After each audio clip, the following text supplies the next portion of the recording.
Hell or High Water is a masterclass on how to make a movie, from the very first scene to the last scene, which I will get back to later after my spoiler-free review. This film stars Ben Foster and Chris Pine as brothers who go on a robbing spree in order to save their land from being taken by the banks. And that's all I'm going to say about this premise. It's written by Taylor Sheridan, who also wrote Sicario, another really well-crafted movie with really interesting characters. David Mackenzie is the director, who also directed Startup, which, interesting fact, also has a 99% on Rotten Tomatoes. So this guy knows what's up. I don't think I've ever gotten a 99% in anything. This story might sound familiar, but I'm a firm believer that most stories have been told already. It's about the execution, and this movie executes. The characters are well realized individually, but it's how they interact with each other that really flesh them out. Jeff Bridges plays the I'm about to retired cop, and he's in top mumbly, grizzled Jeff Bridges form. He has a Native American partner played by Gil Birmingham, and their relationship really stole the show for me. They are relentless and they're shit-talking to one another, and if you're a guy, you know that's a sign of true friendship. Their dynamic is just perfect, with Jeff Bridges throwing a lot of shade at Gil,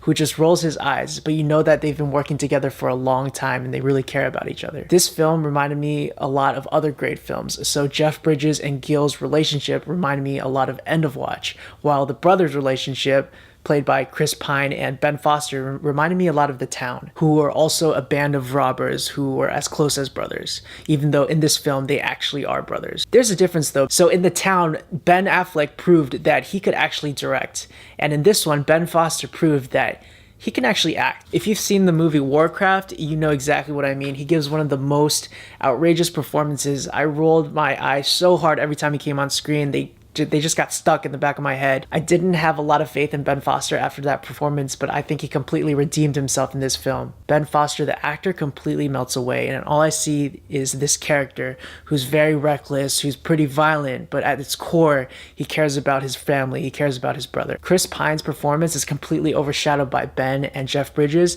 but he delivers a very solid performance. The construction of this movie is so solid because we have such great character building. There's a huge chunk of this movie where the action is completely dies down, and this is where we really get to know the characters, where we hear conversations between them and see the subtleties of how they interact and how their relationships really are. This is a sign of really confident filmmaking, because now you're relying on just words to hook you in, and usually filmmakers like to have all this stuff happening in order to keep your attention, but because of these scenes, when these characters are in a rut or in danger, it actually matters because we care about them. Granted, the action scenes are also a lot of fun and very well shot. I know I talked a lot about the story and the characters, but don't get me wrong, this movie looks great. The brothers also tend to go to less populated towns, so it's really cool seeing these smaller communities that we don't usually get to see on the large screen. This movie also incorporates the towns and its people into the film and storyline in a way I haven't seen before, and it's a lot of fun. I want to talk briefly about the last couple of scenes.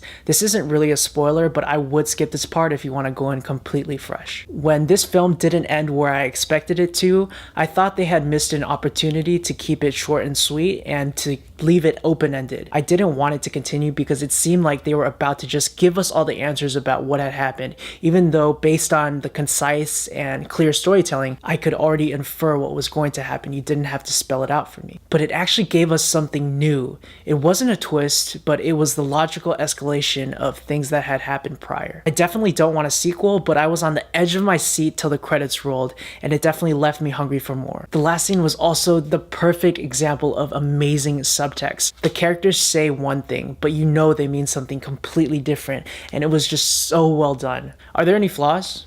No, not really. Maybe it's slow at times. Some people might find the conversation slow, but to me, that's the meat of the story. So that's not really a con. If anything, that's a pro. Honestly, this film really blew me away across the board. The story, the acting, the cinematography, the pacing. I'm going to give this film an A+. It's probably the best movie I've seen all year, if not the past couple of years. I don't remember the last time I walked out of a theater feeling like I had seen a complete movie without really any questions and things that I would have done differently. Thank you guys so much for watching. Please like and subscribe if you enjoyed this video. I want to use this channel to highlight lesser known movies or movies that I think deserve to have a second look. If you have a recommendation for any lesser known movies from any genre that you think deserve a conversation, please let me know and I'll try to watch them. And I'll see you guys next time. Today I will be talking about the new Netflix series by Marvel, Luke Cage. I will be giving my spoiler-free thoughts and I'll also talk about some ideas.